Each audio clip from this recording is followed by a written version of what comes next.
Hey toy fans, I'm D21Beast and welcome back to my figure review series here on my YouTube channel. And today we're once again looking at those fantastic little minifigures, Minimates, released by Art Asylum Diamond Select. And before you, we've got the Aliens, Rescue Mission Ripley, and Attacking Alien figures from the second film in the Alien franchise, released in 2015.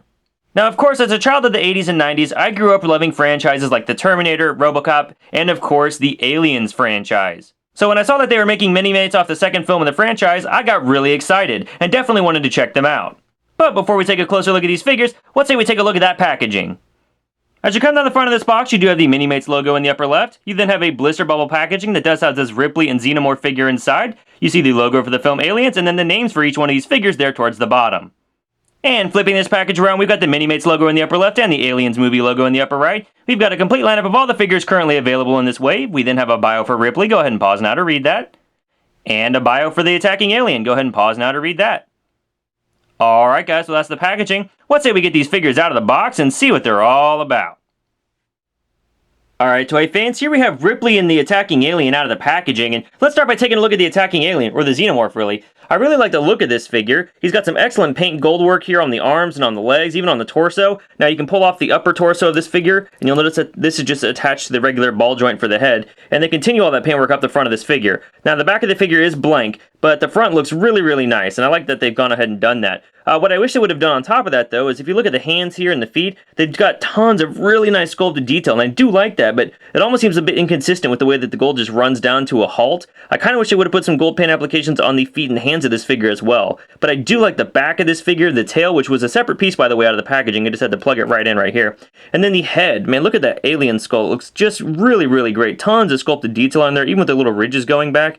And then, of course, we have the mouth. You notice that this is the attacking alien. It has the interior mouth coming out of the prime mouth, I guess you could say. But really, I like this attacking alien figure quite a bit, more so than the Ripley figure that came packed in. So let's go ahead and talk about this Ripley figure. She's got some nice sculpt work here on the hair. It definitely looks like the curls I remember her having in the Alien movie. She has some excellent paint applications, but I don't see the likeness to actress Sigourney Weaver. But if you pull off the paint here, or the hair here, you'll see that she does have a bruise there on her face, and they've even continued it up on the eye, so nice attention to detail there. She's got this sweat stain here on the front of her shirt. She's got nice painted ammunition here on her belt, which is a separate piece that you can pull off. And then, of course, they've actually done detail for the sleeves here and for the rest of the torso of the figure. And I especially like the pants on this figure. They've got the zipper, the pockets, the front of the shoes, wrinkles on the pants, all of it's there. All of it painted very nicely and very cleanly. We even get the wrist accessory here. So really a good-looking figure overall, but I really don't feel like she holds a candle at all to the Xenomorph that came packed in with her. Oh, and it's worth mentioning too, the arms for this figure are strangely miscolored with the rest of the figure. You'll notice here that this is a different colored flesh tone than the arm here and the hand and even the face of the figure. So for some reason, Diamond opted to put in a different flesh tone for the lower arms.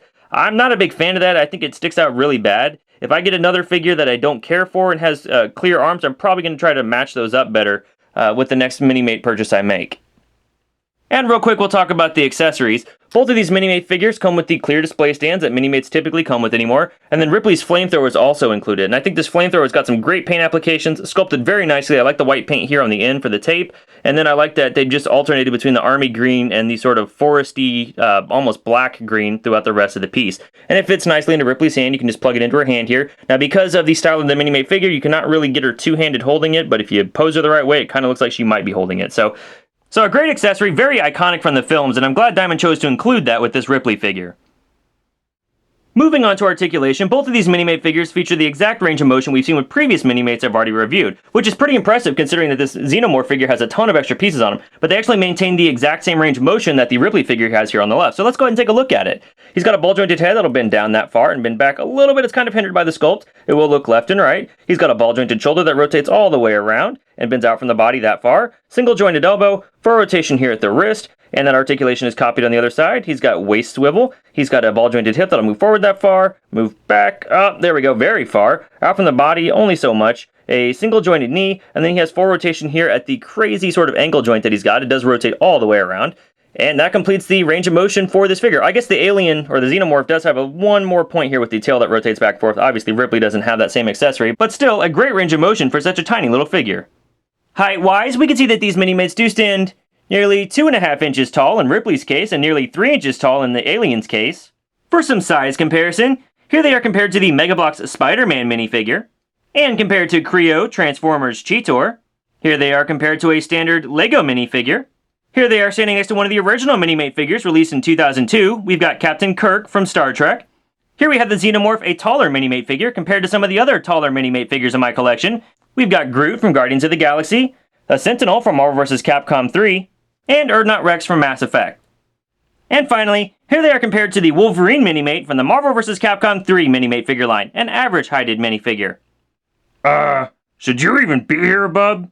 Oh, sure, just thought I'd check out, see if there's any ghosts or anything in the area. You guys never know when you might need me. Maybe get this fine lady's number, maybe have a dinner at, say, 8 o'clock. Excuse me? I don't think we have a ghost problem. Back off, man, I'm a scientist. Hey, Jeannie. Yes, Logan?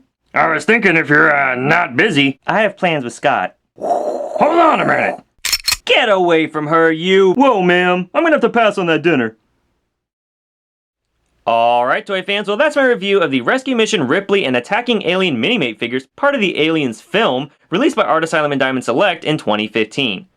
Overall, I am a bit mixed on this 2-pack. I really like that Xenomorph. The sculpting and the paintwork I think are just great on it. I wish they would have continued the gold paint onto the hands and the feet of the Minimate figure, but as it stands now, I'm really happy to have this figure as part of my collection.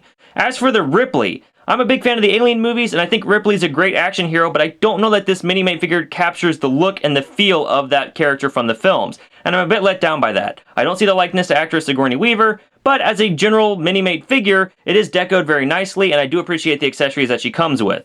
Ultimately, though, your opinion of these Minimates and whether to buy them or not is going to depend on your opinion of the film Aliens. If you like the movie, you probably want to give this box set a look. If not, you may want to go ahead and give it a pass. Well, thanks for watching this review, guys. I hope you enjoyed it. If you like what you saw here, please feel free to rate, share, subscribe. Also, be sure to hit me up on Twitter and Instagram at D21Beast. Thanks for watching, and game over, man!